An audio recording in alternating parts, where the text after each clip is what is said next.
Passion de notre Seigneur Jésus-Christ selon saint Marc, au chapitre 15, des versets 1 à 39. Dès le matin, les grands prêtres convoquèrent les anciens et les scribes et tout le conseil suprême. Puis, après avoir ligoté Jésus, ils l'amenèrent et le livrèrent à Pilate. Celui-ci l'interrogea. Es-tu le roi des Juifs? Jésus répondit. C'est toi-même qui le dis. Les grands prêtres multipliaient contre lui les accusations. Pilate lui demanda à nouveau. Tu ne réponds rien? Vois toutes les accusations qu'ils portent contre toi. Mais Jésus ne répondit plus rien, si bien que Pilate fut étonné. À chaque fête, il leur relâcha un prisonnier, celui qu'il demandait. Or, il y avait en prison un dénommé Barabbas, arrêté avec des émeutiers pour un meurtre qu'il avait commis lors de l'émeute. La foule monta donc chez Pilate et se mit à demander ce qu'il leur accordait d'habitude. Pilate leur répondit. Voulez-vous que je relâche le roi des Juifs? Il se rendait bien compte que c'était par jalousie que les grands prêtres l'avaient livré. Ces derniers soulevèrent la foule pour qu'il leur relâche plutôt Barabbas. Et comme Pilate reprenait, Que voulez-vous donc que je fasse de celui que vous appelez le roi des Juifs? de nouveau, ils crièrent. Crucifie-le. Pilate leur disait. Qu'a-t-il donc fait de mal? Mais ils crièrent encore plus fort. Crucifie-le. Pilate, voulant contenter la foule, relâcha Barabbas et après avoir fait flageller Jésus, il le livra pour qu'il soit crucifié. Les soldats l'amenèrent à l'intérieur du palais, c'est-à-dire dans le prétoire. Alors, ils rassemblent toute la garde, ils le revêtent de pourpre et lui posent sur la tête une couronne d'épines qu'ils ont tressée. Puis, ils se mirent à lui faire des salutations en disant « Salut, roi des Juifs. » Ils lui frappèrent la tête avec un roseau, crachaient sur lui et s'agenouillaient pour lui rendre hommage. Quand ils se furent bien moqués de lui, ils lui enlevèrent le manteau de pourpre et lui remirent ses vêtements.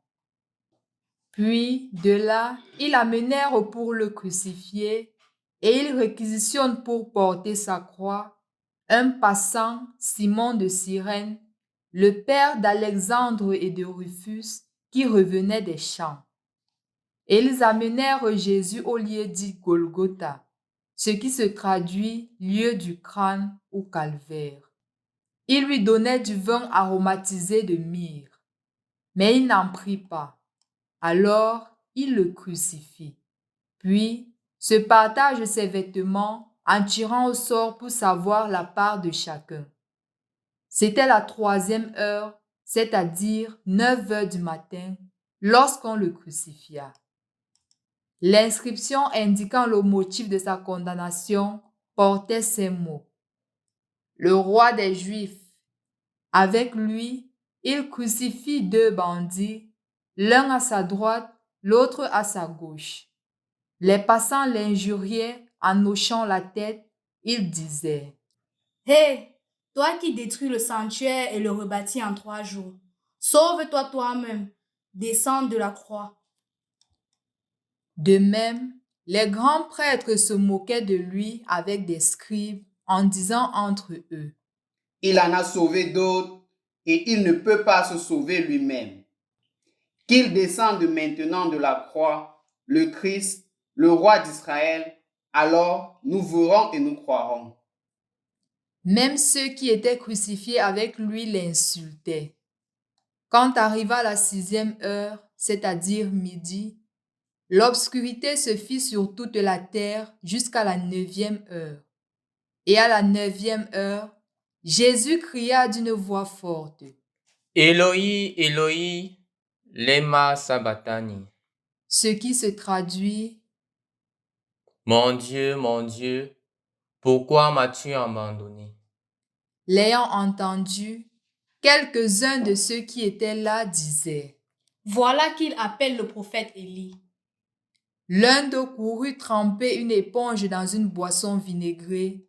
Il la mit au bout d'un rosseau et lui donnait à boire en disant: Attendez, nous verrons bien si Élie vient le descendre de là. Mais Jésus, poussant un grand cri, expira. Le rideau du sanctuaire se déchirant en deux, depuis le haut jusqu'en bas. Le centurion qui était là en face de Jésus, voyant comment il avait expiré, déclara: Vraiment, cet homme était le Fils de Dieu. Au nom du Père et du Fils et du Saint-Esprit. Amen. Loué soit Jésus-Christ. Chers frères et sœurs dans le Christ, bonne fête des rameaux, du dimanche des rameaux. En ce jour, nous bénissons les rameaux qui symbolisent l'entrée solennelle de Jésus à Jérusalem. Le peuple juif qui avait entendu parler de Jésus, qui avait justement entendu les merveilles que Jésus avait fait, reconnaît en lui le sauveur de l'humanité. C'est ainsi que lorsqu'il entre à Jérusalem, à l'approche de la Pâque juive, les gens mettent beaucoup de choses sur la route, parmi lesquelles des rameaux, pour symboliser justement le Messie qui est en train d'entrer. C'est donc pour cela que pendant cette Eucharistie, nous bénissons les rameaux à l'entrée et en procession, nous chantons Hosanna au plus haut des cieux. Béni soit celui qui vient au nom du Seigneur. Mais ce qui est davantage marquant, c'est que la liturgie ne se limite pas à cela. La liturgie présente aussi la passion et la mort de Jésus. Dans cet évangile, pendant la messe, nous allons écouter ou nous avons écouté la passion de Jésus selon saint Marc qui regroupe 2 chapitres.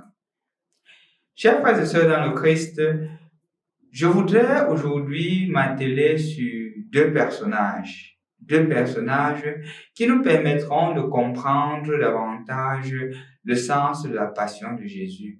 Les deux personnages sont Pierre et Judas Iscariote, celui qu'on appelle communément le traître. Commençons par Judas Iscariote. Il est communément dit que Judas Iscariote était un traître, il était un voleur, il était ceci. Je l'ai dit il y a de cela une année et je continue à le redire que nous lisons cet évangile plus tard, ce qui revient à dire que nous écoutons cet évangile seulement après la résurrection. Et donc, on peut donner des analyses sur cela. Mais si nous mettons dans l'idée même de l'évangile, l'idée même du Nouveau Testament, on ne comprendrait pas les choses de la même manière. Premièrement, on fait comprendre que Judas Iscariote était presque le seul qui n'était pas galiléen dans le groupe des 12, premièrement. Deuxièmement, c'est celui qui avait l'économie de la communauté, c'est celui qui avait l'argent de la communauté. Il est clairement stipulé dans plusieurs occasions que c'était lui l'économe du groupe, donc c'est lui qui faisait les dépenses, c'est lui qui récoltait quand l'argent entrait, c'était chez lui qu'on gardait, et quand il fallait dépenser, c'était lui qui organisait les dépenses. En d'autres termes, c'était un monsieur très intelligent. En effet, on ne donne pas l'économie de l'argent à quelqu'un qui n'est pas capable de gérer. Plus encore, on ne donne pas l'économie de l'argent d'une communauté à quelqu'un à qui on ne fait pas pleinement confiance.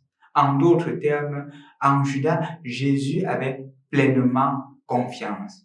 Et rappelons que Judas fait partie de l'un des 12 apôtres. Et donc, quand on écoute cet évangile, on voit justement une caractéristique propre à Judas.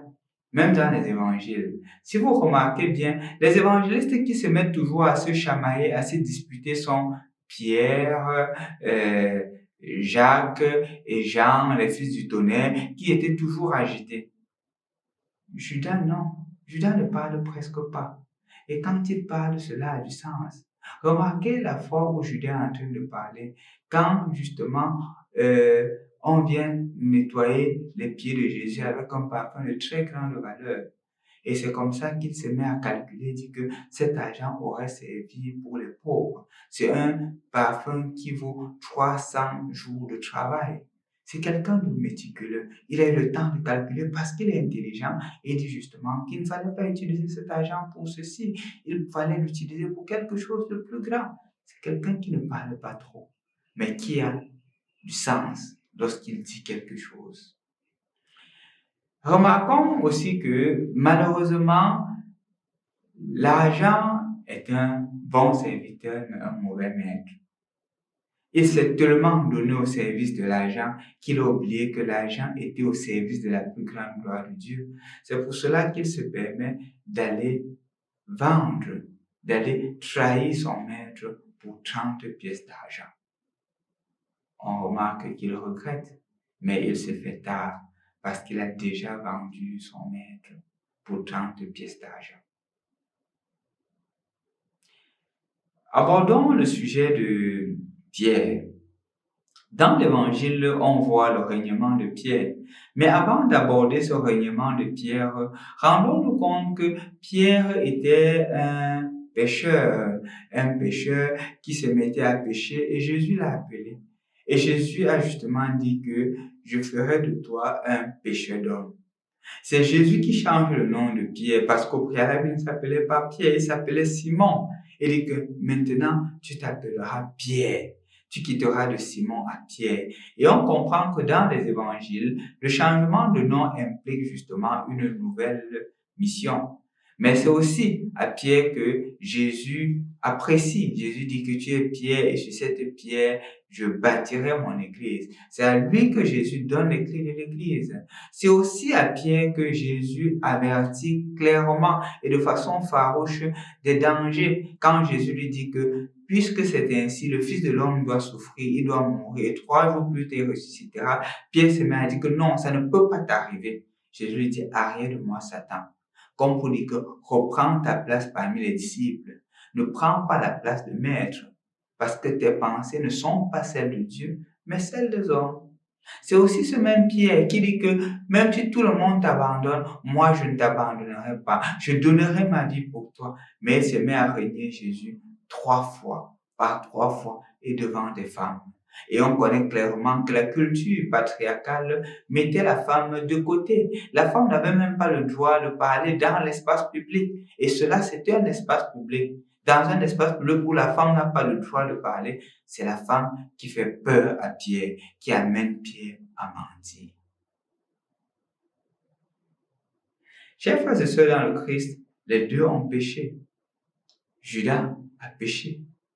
Pierre a péché parce qu'il a régné son maître. Mais la beauté dans l'action de Pierre, c'est qu'il a pris un chemin différent que celui de Judas. Pierre s'est reconnu pécheur, il a pleuré et il est revenu dans la communauté. Il n'a pas créé son propre chemin, à la différence de Judas qui allait sauter la vie.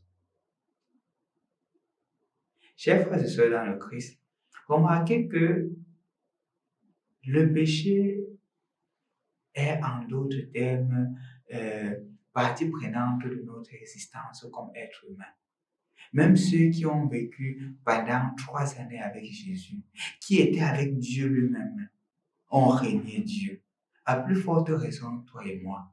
À plus forte raison, nous qui sommes de pauvres pécheurs, pensons-nous être suffisamment forts, suffisamment saints, si les gens avec qui Jésus a vécu, les gens qui ont vu Jésus faire des miracles, les gens qui ont vu Jésus ressusciter des morts, les gens qui ont vu Jésus transformer l'eau en vin, des gens qui ont vu Jésus prendre 3 morceaux de pain et du poisson et multiplier pour nourrir 5000 personnes, 10 000 personnes, ont régné Jésus.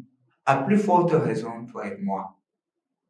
Et donc, mon frère, ma sœur, la première attitude que nous devrions avoir aujourd'hui, c'est de nous dire que malgré notre péché, le Seigneur nous aime. Malgré notre faiblesse, l'amour de Dieu surpasse toute action. L'amour de Dieu surpasse tout. Et où que je sois, le Seigneur sera toujours avec moi pour me soulever, pour m'élever jusqu'à lui. Et deuxièmement, que quand je pêche, je ne me détourne jamais. Parce que j'entends des personnes dire que j'ai tellement péché, je ne veux pas me tromper le Seigneur, je ne veux pas donner une fausse image au Seigneur, je ne veux pas être hypocrite. Mon frère, ma soeur, les apôtres ont aussi péché, mais ils sont revenus à Dieu. Le gros danger et le péché contre l'Esprit Saint, c'est de croire qu'on ne puisse pas être pardonné par Dieu. Reviens à Dieu comme Pierre l'a fait. Reviens à Dieu et dis, Seigneur, j'ai péché contre le ciel et contre toi, comme disait l'enfant prodige. Je ne suis presque plus digne d'être appelé ton fils, mais accueille-moi comme un quelconque serviteur. C'est l'attitude de celui qui a la suite de Jésus, de se laisser transformer, de se laisser conduire par Jésus et de se dire que je n'avance pas sur ce chemin parce que je suis fort. J'y avance parce que la miséricorde de Dieu est première. Et donc, aujourd'hui, le Seigneur te fait comprendre que le péché doit te suivre, mais ne prends pas l'attitude de Judas qui a décidé de se pendre. Ne prends jamais ce chemin. Quelle que soit ta faute, la miséricorde de Dieu est toujours plus grande. Et aussi, tu es donc appelé à te rendre compte que si jamais, même dans l'Église, il y a des personnes qui ne vivent pas selon la parole de Dieu, il y a des hauts dignitaires dans l'Église qui ne vivent pas selon la parole de Dieu, cela ne doit en aucun cas te scandaliser, parce que l'Église ne repose pas sur eux. L'Église repose sur le Christ. Les apôtres ont régné Jésus. Est-ce que l'Église a pourtant cessé? L'Église n'a pas cessé et l'Église ne cessera jamais parce qu'elle ne prend pas son appui sur un homme. Notre Église a déjà 2024 ans puisqu'elle prend appui sur Jésus lui-même. Jésus qui a fondé. C'est pour cela qu'il dit à Pierre, je bâtirai mon Église sur toi. Il ne dit pas que je te bâtirai comme Église. Non, c'est sur toi que je vais m'appuyer. Et justement, d'année en année, de génération en génération, de siècle en siècle, l'Église continue parce qu'elle repose sur le Christ lui-même. Aujourd'hui, où nous faisons l'expérience de la passion de notre Seigneur Jésus-Christ et que nous entrons dans la semaine sainte, disons-nous que nous aussi, nous commençons un chemin de conversion. Le Seigneur a pardonné à Pierre. Il peut aussi te pardonner. Il peut aussi me pardonner. Et donc, je suis aussi appelé non seulement à prendre conscience du pardon de Dieu, mais aussi à pardonner mes frères et sœurs humains. Bonne fête des Rameaux. Que l'exemple et le courage de Pierre après son règnement t'habite, m'habite et nous habite. De ne jamais tourner la face à Dieu malgré nos péchés, parce que sa miséricorde est plus grande. Et que un problème, un leader de l'Église qui tombe ne doit pas aussi me faire régner ma foi, parce que la miséricorde de Dieu est plus grande. Et justement, l'Église ne repose pas sur un homme, cette Église repose sur le Christ lui-même. Au nom du Père et du Fils et du Saint-Esprit. Amen.